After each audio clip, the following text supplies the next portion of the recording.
Ennemis. Alléluia.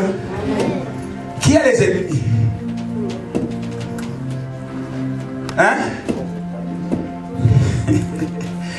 Alléluia.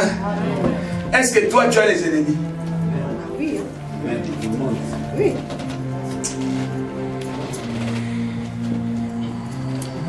Alléluia. Est-ce qu'on se comprend? Est-ce que toi tu as les ennemis? Tu es sûr?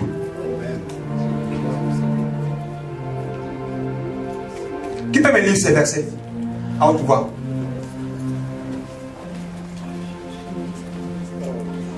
J'ai lu la parole. Amen. Tu es pour moi une massue, comme des armes de guerre. Oui, par toi, je mettrai en pièces des nations. Par toi, j'anéantirai des royaumes. Amen. Amen. Amen. Quelle est l'autre version? Papa. Oui, maman. Vas-y. Tu as été pour moi un marteau, un instrument de guerre. J'ai brisé par toi des nations, par toi j'ai détruit des royaumes. Qui encore? Je cherche une chose.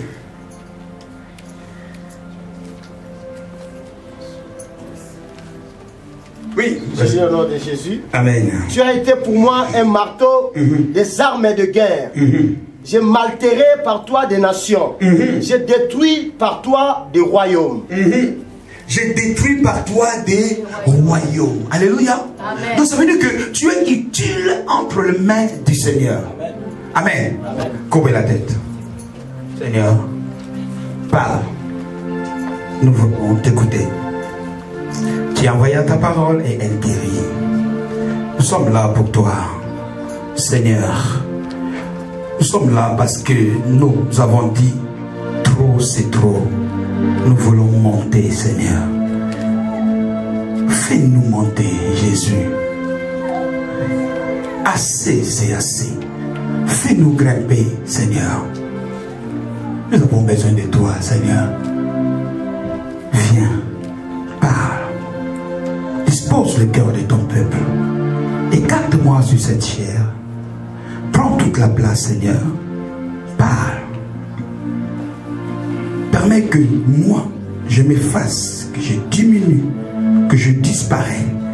Prends toute la place. Que je sois un simple instrument que tu vas utiliser.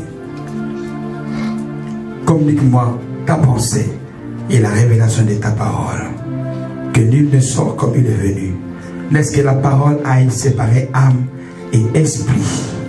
Au nom de Jésus-Christ de Nazareth. Dis avec moi Amen. Amen. Prenons Jacques chapitre 4 verset 10. Dis à quelqu'un, tu es là parce que tu vas monter un niveau.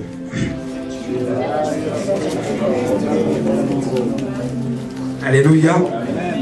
Tu es là parce que tu veux monter. Amen. Est-ce que tu veux monter? Amen. Moi je veux monter. Amen. Alléluia. Amen. Moi je veux monter encore plus haut. Jacques chapitre 4. Seigneur, fais-moi monter. Alléluia. Que le Seigneur me fasse monter.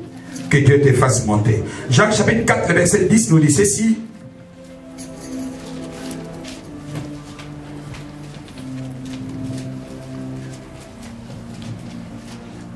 La Bible nous dit ceci.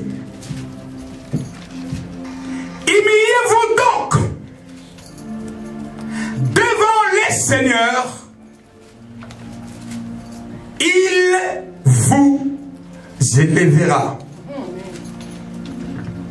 Je répète encore. La Bible nous dit ceci. Humiliez-vous donc devant l'Éternel et il vous soyez comme hier. Sois actif. Sois en action avec moi. Amen. Humiliez-vous donc devant le Seigneur et il vous. Maintenant parle ça pour toi. Je m'humilie devant l'Éternel des armées. Et il m'élève. Hier on avait vu ensemble que l'Éternel appauvrit et il enrichit. Il abaisse et il élève. Car il est celui qui juge. Il baisse lui et il élève l'autre. Mais ici, on nous donne une autre formule pour que Dieu puisse t'élever. Il dit ceci: humiliez-vous donc devant l'Éternel et il vous élèvera. 1 Pierre chapitre 5 verset 5.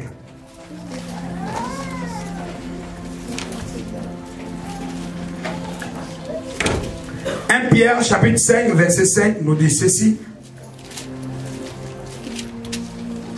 de même, jeunes gens, soyez soumis aux anciens dans vos rapports mutuels. Revêtez-vous tous d'humilité, car Dieu résiste aux orgueilleux et il donne la grâce aux humbles. Verset 6. Humiliez-vous donc sous la puissante main de Dieu, afin qu'il vous élève au temps convenable ou au temps voulu. Ça veut dire qu'il y a un temps convenable pour chacun de nous aujourd'hui. Que Dieu veut nous élever. Et ce temps convenable ne viendra pas de Dieu. Et ce temps convenable ne dépend pas de Dieu, mais ce temps convenable dépend de toi. Alléluia. Amen. J'arrive. Marc chapitre 5 verset 21. On y va, notre verset de base.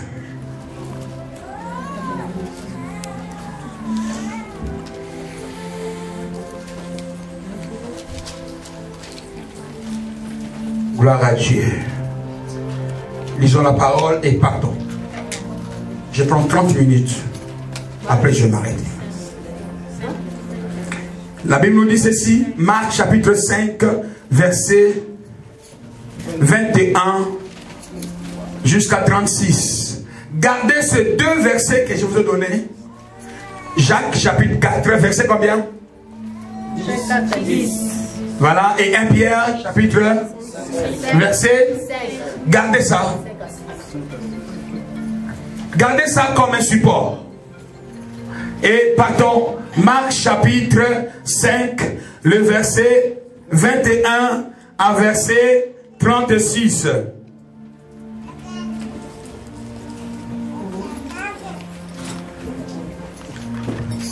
La Bible nous dit ceci.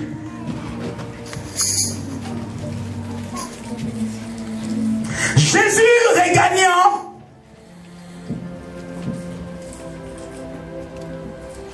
en barque l'autre rive, et une fois de plus, une grande foule s'assembla près de lui. Il était au bord de la mer. Alors vint un des chefs de synagogue, nommé Jairus, qui le vit, se jeta à ses pieds, et il le supplia instamment, en disant: ma fillette est toute en extrémité. Viens, impose-lui le main, afin qu'il soit sauvé et qu'elle vive. Jésus s'en alla avec lui, et une grande foule le suivait et le pressait. Or, il y avait une femme atteinte d'une perte de sang depuis 12 ans. Il avait beaucoup souffert entre les mains de plusieurs médecins. Elle avait dépensé tout ce qu'elle possédait, sans en tirer autant avantage. Au contraire, son état avait plutôt empiré. Ayant entendu parler de Jésus, elle vint dans la foule, par derrière, et toucha son vêtement, car elle disait: si je puis seulement toucher ses vêtements, je serai guéri. Au même instant, la perte de sang s'arrêta. Et elle sentit dans son corps qu'elle était guérie de son mal. Jésus ressentit aussitôt en lui-même qu'une force était sortie de lui.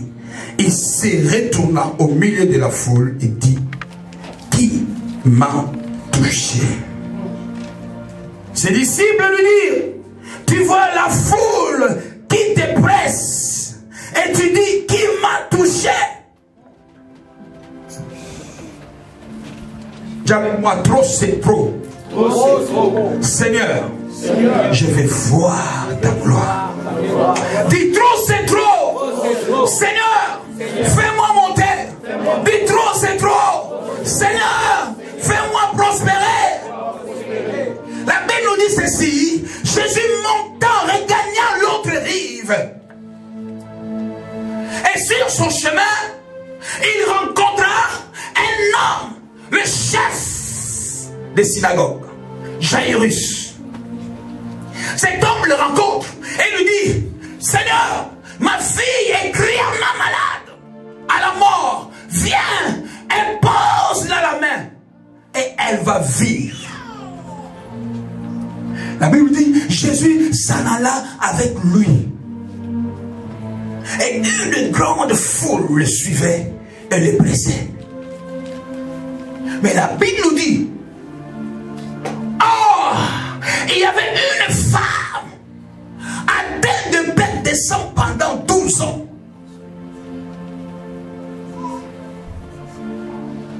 Pendant 12 ans, cette femme, elle était atteinte de bête de sang. Elle a tout simplement entendu que Jésus va passer par là pour aller. D'ailleurs, il est même en train de se diriger vers Jairus, le chef des synagogues. Or, Jairus dira à Jésus, viens, impose-lui les mains. Mais cette femme, elle a tout simplement entendu parler de Jésus. Elle n'a pas attendu que Jésus vienne pour lui poser la main. Mais elle a dit, j'ai entendu de Jésus. On m'a dit que c'est lui qui a fait voir Bartimée. C'est lui qui a fait sortir Lazare dans les tombeaux. On m'a dit que cet homme-là a fait beaucoup de miracles. Mais moi, ce que je sais, seulement le fait d'attendre le nom de Jésus. J'irai par derrière, je toucherai seulement les bords de sa robe et je serai guéri. Je n'ai pas besoin qu'il me pose la main. Mais le simple fait d'attendre seulement le nom de Jésus. Alléluia. Amen. Que fais-tu quand tu entends le nom de Jésus? Qu'est-ce que ce nom te rapporte? La Bible nous dit, au commencement était la parole.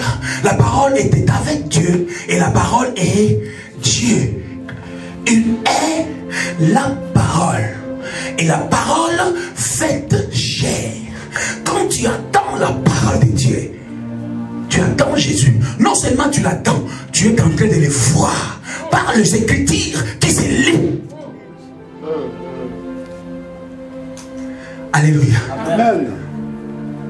Pendant que Jésus allait chez Jairus,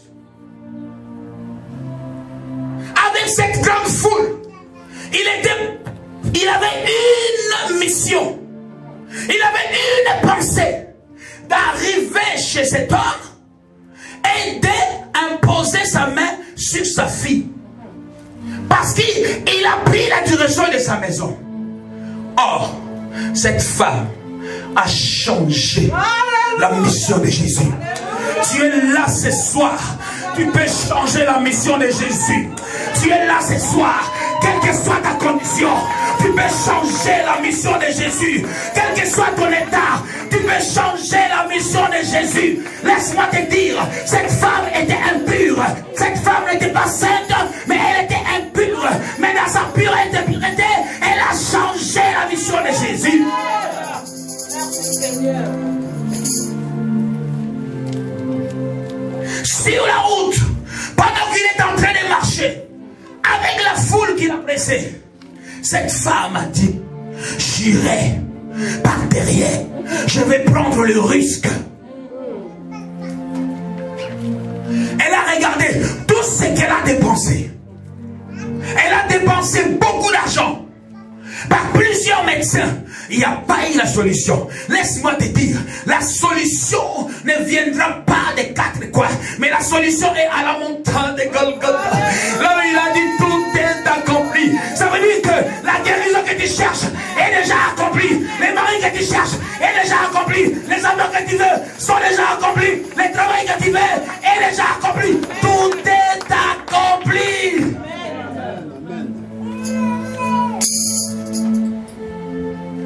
Il élève au temps voulu, au temps convenable. Cet temps convenable pour toi peut être maintenant, à la seconde qui suit. Tu ne diras pas que j'ai entendu la parole, mais quand je vais aller à la maison, je vais la mettre en pratique. Non, écoute, quand l'eau est agitée, jette-toi dans l'eau. Cette femme a entendu que Jésus passera par là.